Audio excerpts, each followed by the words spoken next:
This is a Rogue Media Network podcast. I'm Jay Mathis, and this is Your Playbook, where we break down the behaviors, attitudes, and techniques top performers use every day to achieve their version of success.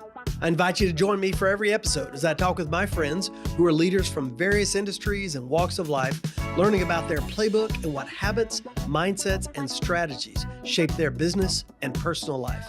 Hey, this is Jay Mathis. Welcome to Your Playbook. I'm excited about today, and I realize I say that almost every show because I get the joy of actually interviewing friends, but a lot of my friends have been really successful in life with their families, their businesses, and so it's a joy today to welcome my friend Adam Kimball. And Adam, in just a minute, welcome to the show, first of all. Glad you're here. Thanks, bud.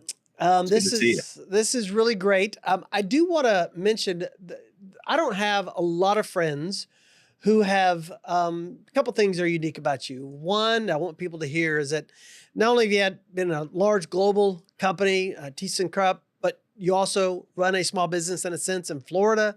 You have a passion for overseas missions.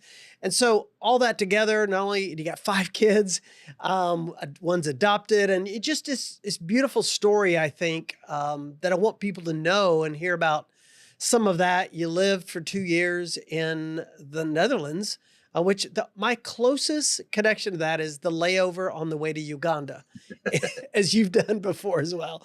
One of the best airports. For yes, exactly. So hey, let's just jump in. I'd love for you, if you could, tell us a little bit about your kids and Janelle, but then take us, I think people would be interested to know, take us back to the early 2000s when you ended up with your family there in the Netherlands, and then made that trek back into the private sector here in Florida.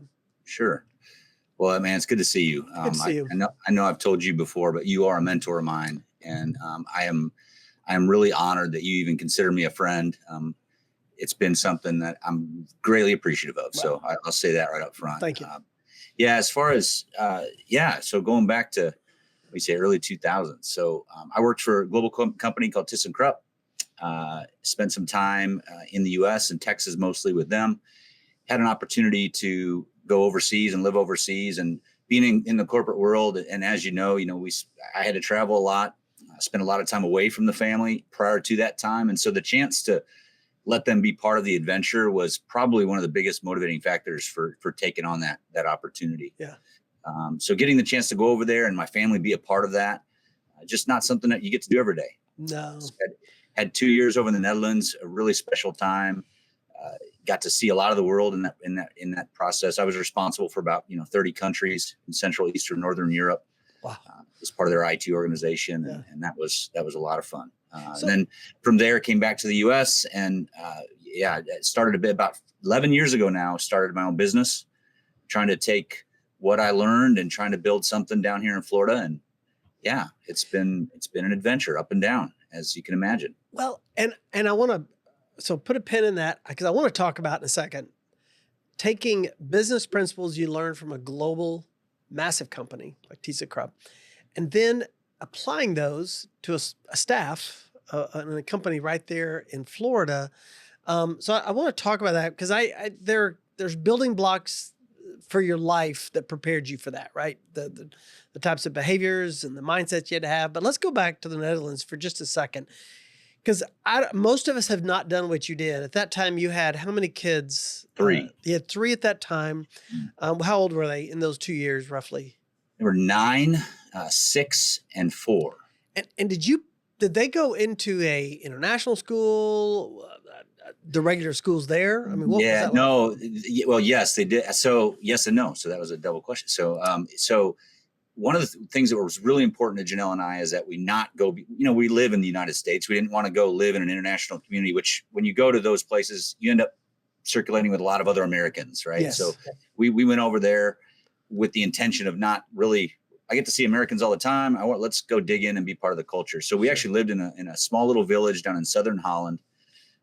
Put the kids in Dutch schools. I mean, I think back now and gosh, how frightening that must have been for them. I mean, while the Netherlands speaks, they speak English and they listen to all kind of original language television and things. So they learn other languages probably easier than a lot of people.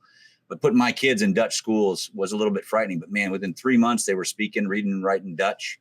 Were they really that quick? They adapted. Yeah, probably quicker understanding it and speaking it, and then the writing and reading came later. So my oldest daughter, McKenna, she was fluent by 6 months, and in fact had an accent of that local dialect and different things like that. So it was very, very cool. But yeah, so we weren't really part of an international community. We were the only Americans in this little village we were in, which created some loneliness at times. But man, we made some dear friends. And what a special opportunity to just be outside of our comfort zone and to kind of relish that, learn to relish it anyway. That's really exciting. And it must have been for Janelle and you both, just as parents, to be able to travel, show things to your kids that most people just don't get to. So your other kids are probably jealous that when they hear the stories, but they weren't around then. So you had the 3 oldest. And then when you came back, is Asher number 3 or 4? He's 3. He's number 2. So Asher was there as well. Asher was there. Hey, if you don't mind, are you comfortable just talking a little bit about Asher's story? That's how it's interesting. When I first heard about you, it was in context with Africa Renewal Ministries, of course. Mm-hmm. And very quickly, we talked on the phone and I watched the story that was done about Asher. So if you could just give us a little sense of Asher's life and what that's been like. Yeah. So Asher's 19 now. He was born in 2006. He was born with something called Williams syndrome. Pretty quickly after that, we also discovered he was pretty severely autistic. Mm-hmm. So it creates this interesting combination. The Williams syndrome is really a beautiful thing.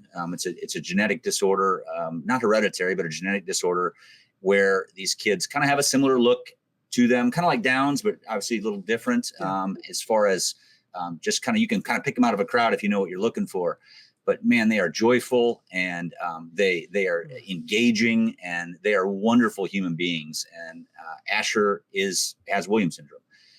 The difference with Asher is he's also autistic, severely autistic. But this combination of these two things has been really interesting because it's created this young man who while he has these autistic tendencies and tics, trouble speaking and some of these things that you see with kind of nonverbal autism, but he's also got this Williams syndrome that fights with it. So you've got this kind of social autistic kid.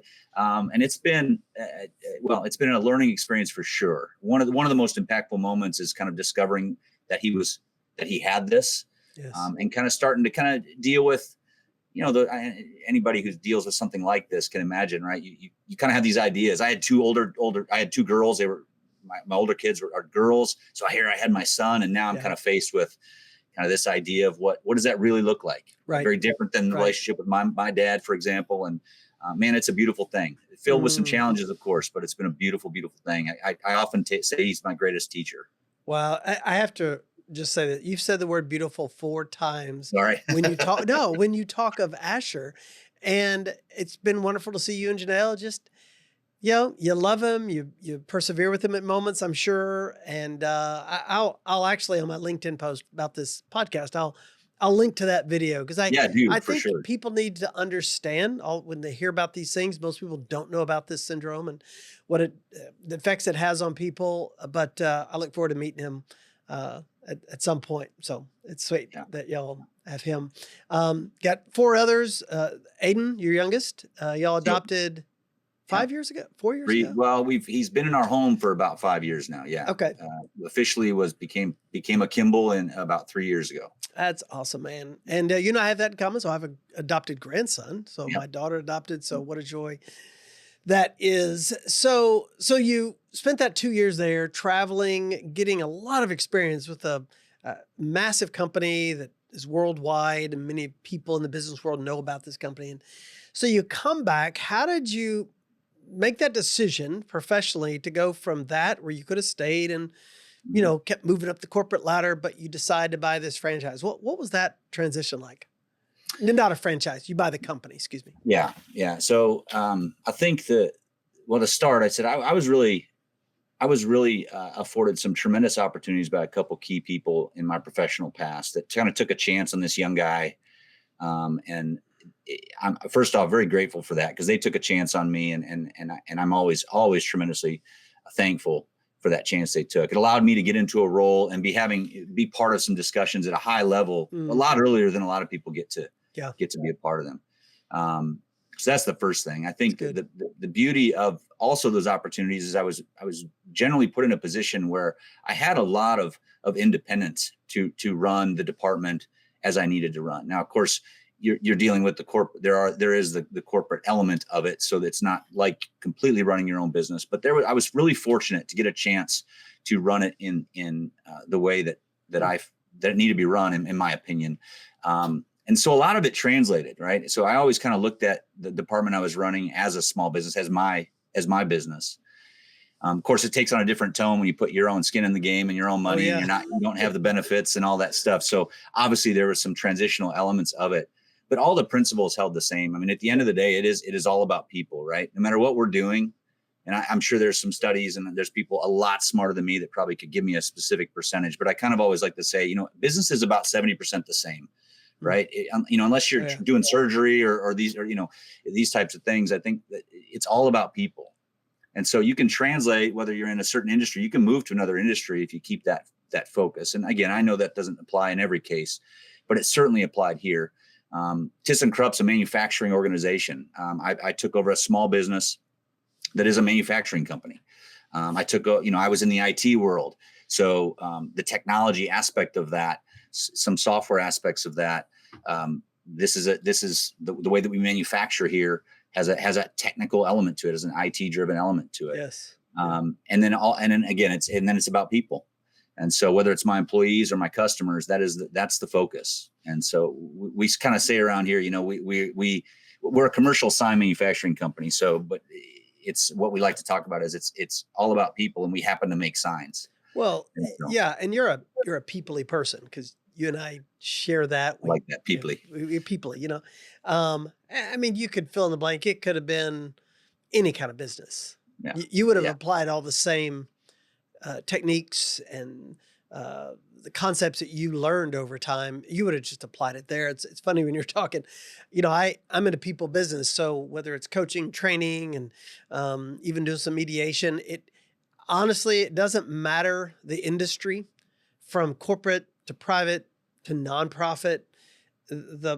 The same principles keep applying over and over again, because people are people wherever they go, whatever they do, and in that. So when you're now running this company, it's growing and it's doing well.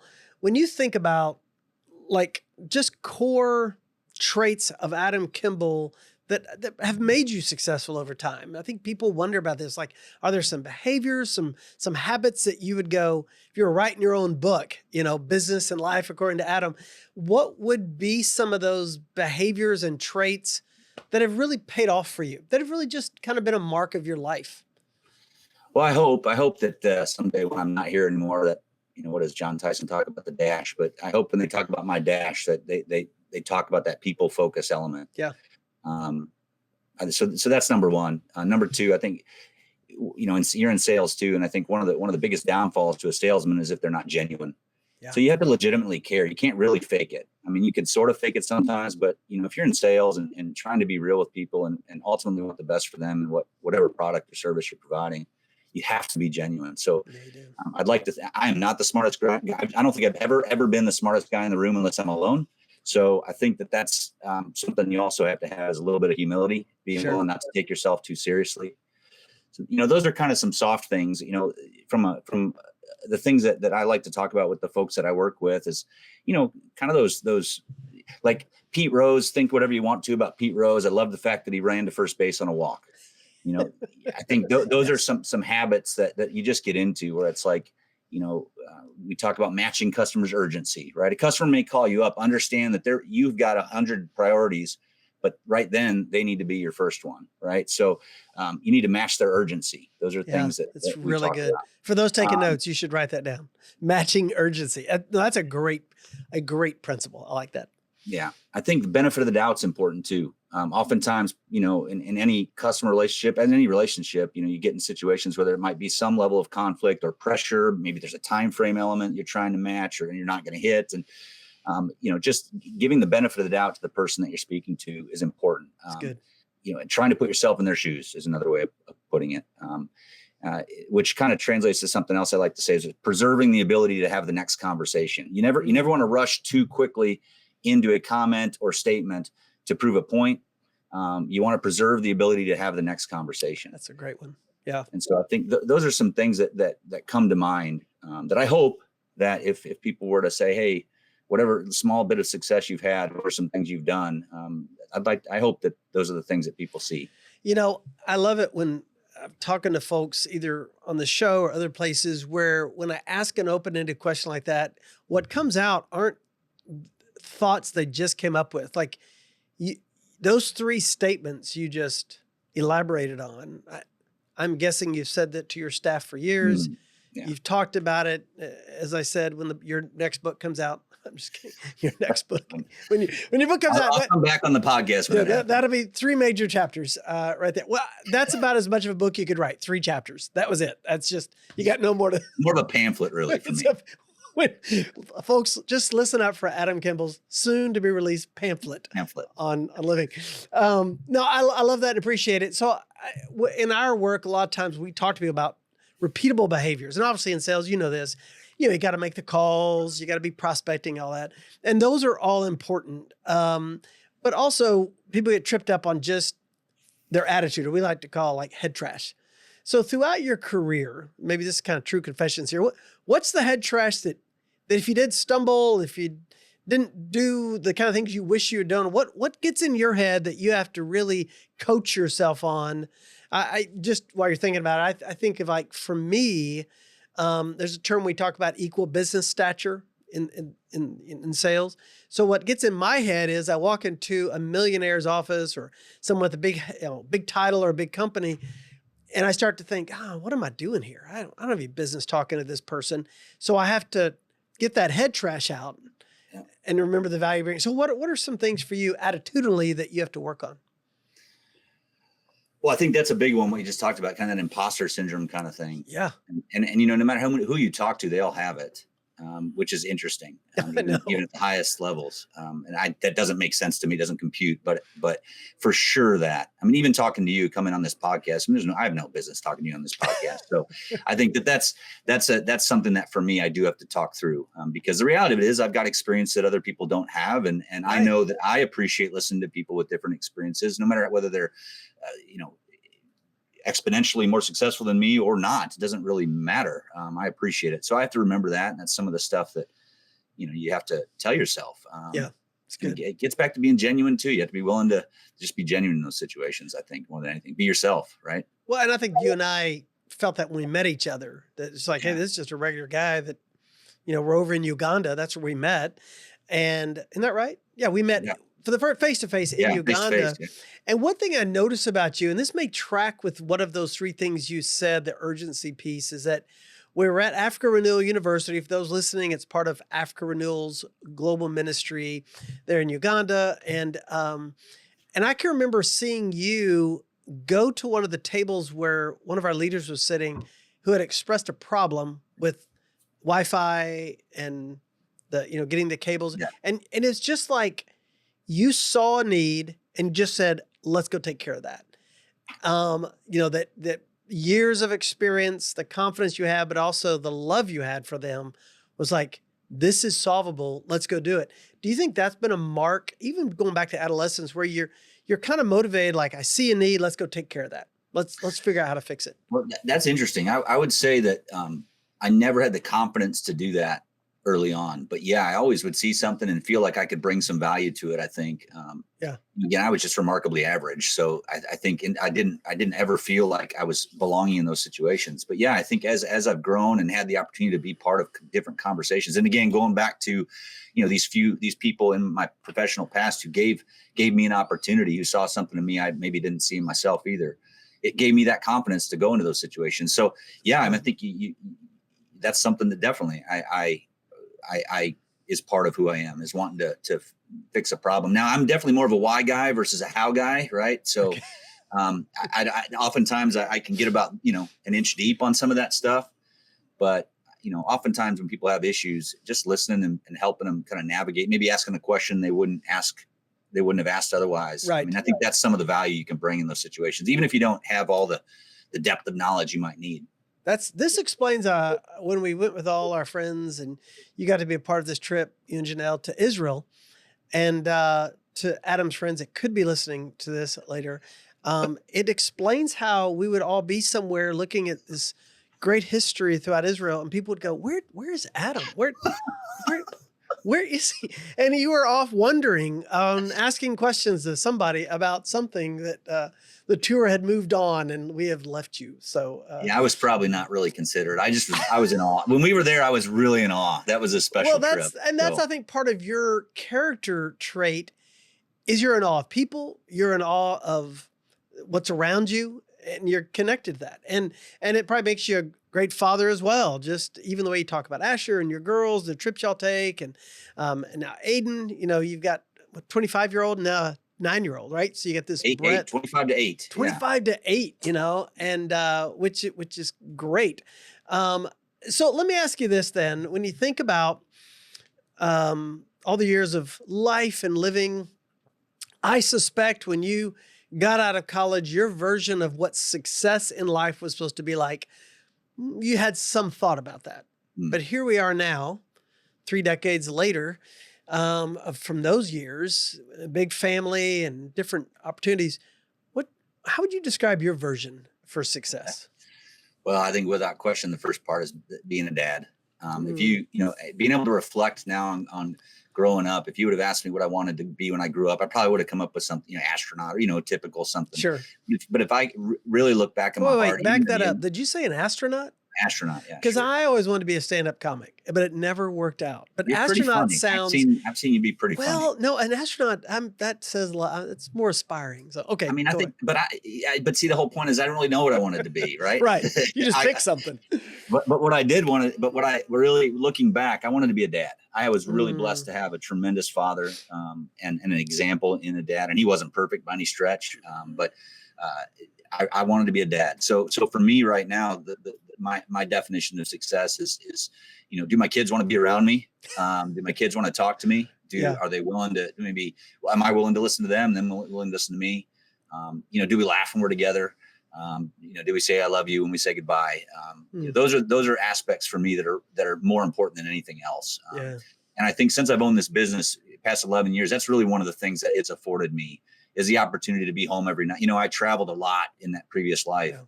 Asher, McKenna, and Addie, my older kids, although Asher's of course still at home with us, my oldest McKenna and my second Addie, we've developed some really strong relationships now that they're adults.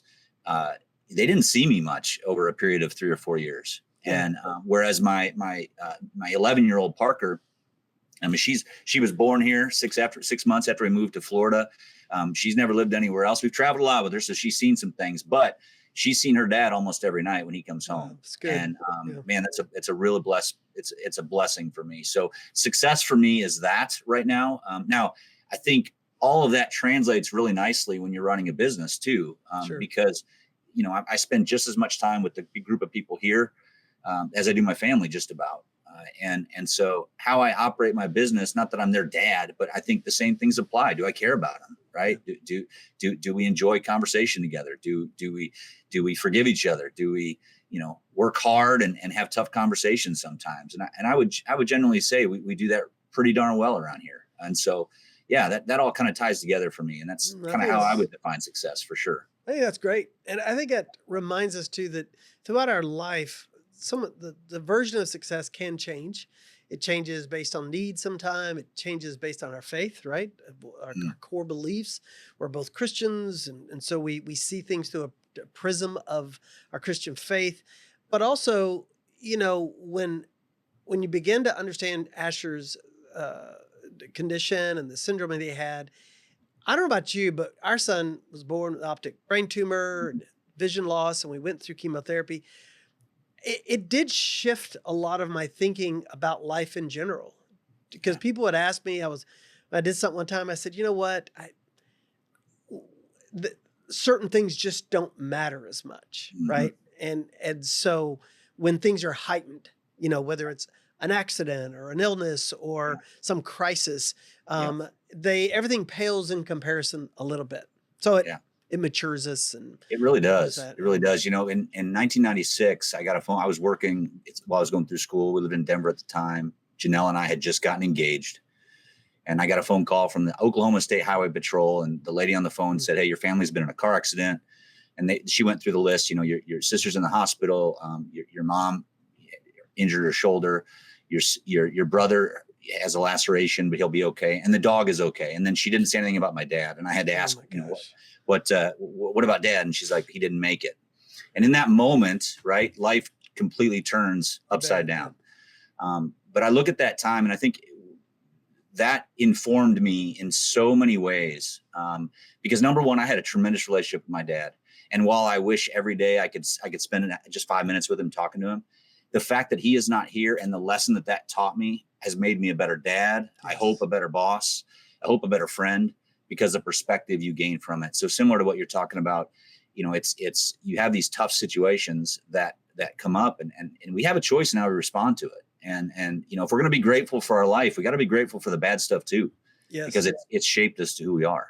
Well, yeah. And everybody's got trials, right? Everybody's got something. Mm-hmm. Just look around. And so either those things are going to crush us, right? And crush how we approach business, how we approach our kids and our wives and husbands and friends, or it's going to refine us. Yeah. And I think as a, from a Christian perspective, we use the word sanctify us, right? Mm-hmm. It sanctifies us. I was just teaching about the idea of a, when they put gold in there, they're trying to take all the minerals and burn off the dross, so you get the pure gold. And I think there's that sense of the crucible of life it's trying to refine us. And either we push against it or we go, that's my trial. These are my challenges. Success maybe has more to do with how did I manage those? How did I leverage those for good? When you think about your company now, and how old are you, Adam, if you don't mind me asking? 49. You're 49. Oh gosh, you're pushing 50. I'm 59. So when you think about this business, and I don't know what your long-term plans are, but when you start looking at, we would say you're halfway through your third quarter of life, by the way. Yeah. I'm about to launch into my fourth quarter. What do you hope, you and Janelle kind of hope for, is kids are getting older in the next decade, and what do you think that looks like? Great question. What do I hope for? Well, first off, I guess I hope I'm around a little while longer. I think the losing my dad, he was 46 when he passed, so it's weird to be older than your dad. Yes. It was. Wow. Yeah. So I think that's the first thing I hope for, is that I'm around a little bit. I think, and you've been a huge part of this. I think, finding those other things that you're passionate about are really important. Being able to pour into other people are really important. And you've poured into me, and you introduced Africa Renewal to me, and I've been really blessed to now get to be a bigger part of it. Not only, being part of the board, but getting to be an advocate for it in my local community and at my church. And I've led multiple trips over there now. We actually leave on Saturday for our next one, taking 14 other people over there. So very excited about that. You've inspired me in a lot of ways, actually, I think about it, because the other part of it is I'm getting the chance to introduce places and people to other people that they otherwise wouldn't get to meet. So what do I hope for there? I hope that my wife and I get to play that sort of a role. I love traveling overseas and kind of helping other people get to go over there who maybe we're even going somewhere scary, right? At least from their perspective, and getting to break down the stereotypes, not only Western stereotypes towards the people that we're visiting, but also breaking down stereotypes of those local people to, us Westerners who have these ideas in our head on what it's like to be in a certain type of place. So that's something I hope for, that I get the chance to continue to do that, to continue to just break down Western stereotypes and introduce places and people to people over here. Isn't it funny how you spent 2 years in the Netherlands, and in those 2 years you traveled, I don't know how many different countries you probably spent the night in. I mean, you were probably a lot over there. But what it did, it prepared you for this very moment of where global travel, you're prepared for it. And you encourage people to do it. And you have also, it was not uncomfortable for you to be in Uganda, because you've seen people from all over the world, right? Interacted business. everything. So it's really cool. Just the kind of the providence of that in your life. And I hope you can do it a lot. I've already told you, I don't really like planning trips, so I'm just going to jump on your. Yeah, you need to go on the next I'll one. just go on I've got yours. a good one planned for next year. I'll tell you about for sure. I'll go on yours, and so that's really But great. Janelle jokes with me. She says that Adam's happiest when he's planning his next trip on the current trip. So that's kind of how I operate. So I think that is not that I'm not happy being home. I love being home. But I Yeah. do love traveling, and I love introducing folks to that. Hey, You know, let's just go ahead. You talked. The other one thing you mentioned. What are my hopes? You're running a business, getting the opportunity to pour into somebody else in particular in the business. So I've developed a really close relationship with. I've now promoted him to be my general manager. This young man he's about the same age as my oldest daughter. Just the best manufacturing mind I've ever seen. But on top of that, he's just humble and willing to learn. And I've learned as much from him as hopefully he's learned a little bit from me. But that's been fun too, to pour into kind of that next group of people that wants to do maybe a little bit, at least what you're doing. And hopefully hopefully they know they can do it better than you're doing it. Sure. Really come alongside of them. So that's another hope that I have, is that continues. That could be your exit strategy one day. Who knows? To have a guy like him. I remember when we talked about him 2-3 years ago, just his growing and coming into the business. It's all good. One of the best things that's happened to us for sure. That's awesome. And I would do a cheesy sales pitch for the sign company, but I'm trying to think how we could do that. No, so let's talk about one thing. I think because you were in sales and I own a franchise, we train salespeople, and you're somewhat familiar with Bryce Sandler and methodology and those kind of things. When you think about selling, we have a definition at Sandler. We say selling is just a conversation between two adults to try to uncover the truth. And I've loved that definition. And when I remind myself, it's just a conversation. Let's see if there's a mutual fit. Yep. And if there is, great. If not, we move on. What are some things about sales that you've sort of crystallized in your thinking that are really important? Besides, I think those other things you said, adapt to it. But anything else, just when it comes to selling? Yeah, well, I think I think how you just described it is probably the most accurate way that I operate. I was pretty successful in my sales roles that I had. Before I was at thyssenkrupp, I was in kind of a proper sales role, full commission, that sort of thing. And so I think from that standpoint, that it just gets back to people. Are you willing to have a conversation? Are you willing to also say it's not the right fit? Yes. And I know I already talked about it, but being genuine is just critical. I mean, one of the worst, of course I own the business, so I get phone calls all the time and people want to sell me something. And, I listen for the type of people that I would want to talk to, which generally I hope anyway is how I talk to people. We've grown our business here and it's really relationship driven, and it's conversation driven, and it's, people have a good experience. So I think maybe something I would add is being easy to do business with. Right. So if somebody calls you and you're, some of it is matching their urgency and some of it is that element, but just being easy to do business with, which is I think you will, if you do that, you're doing the right things, and people are going to be, if they need your services, are going to be using you over other people. I think that is so important. I bought a pickup and haven't driven a pickup since I was like 25.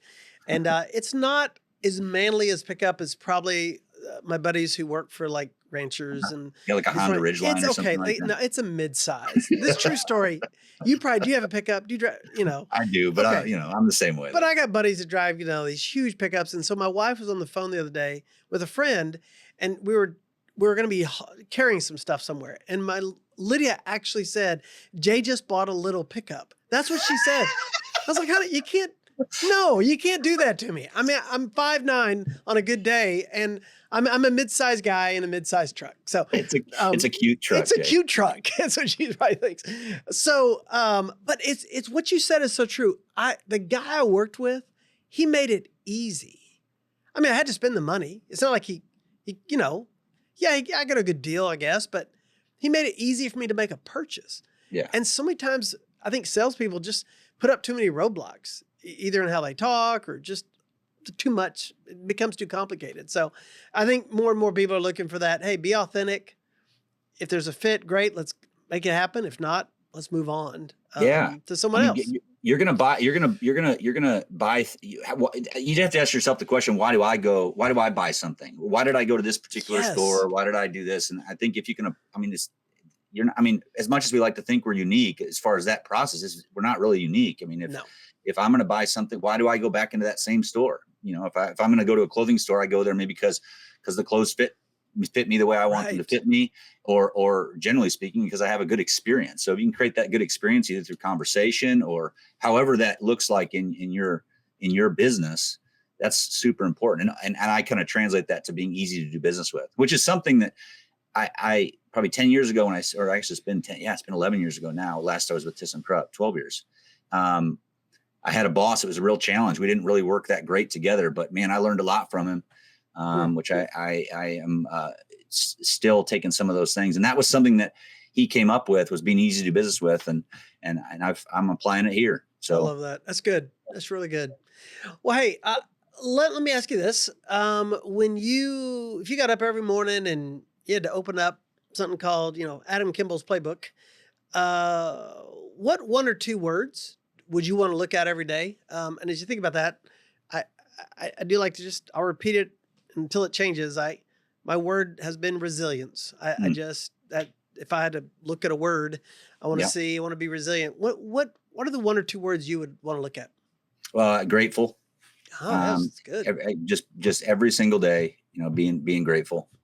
No matter what you're going through, there's something to be grateful for in that. So that's something, and that's something that I have kind of in each morning. There's a particular song that I listen to that talks about that. I think the other thing is just good plans. God has good plans for us. I like that. So those are two things that I apply. I try to apply every day. Someday I'm much more successful at it than others, but those are definitely words that I try to incorporate in every single day. I like that. If we could just get more people to think about what they're grateful for, because it's easy to think about what we're frustrated by, but that's just beautiful and wonderful. I appreciate that. And I appreciate you. I appreciate your words on the show. I hope a lot of people hear this and kind of go back over and think about the things you shared. There's a lot of wisdom there. And I know you're a humble guy. You think, but man, there's a depth of wisdom that you have for people.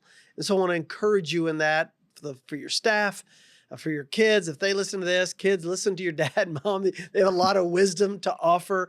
And what's interesting, when you have a span of 25 to 8, you're kind of a different dad to an 8-year-old than you were to your first kids, right? Same guy, but you've learned and matured and grown. And so it's a joy for them. Hey, thank you again. I look forward to seeing you in Uganda or Texas or Florida or somewhere soon. Appreciate you being on the show. It's good to see you, bud. Thanks, man. Have a good day. Yeah.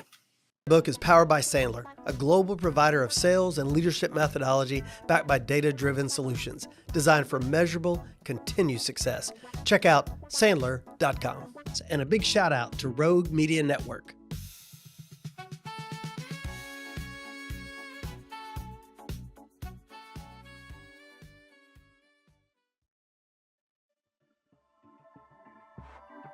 This has been a Rogue Media Network production.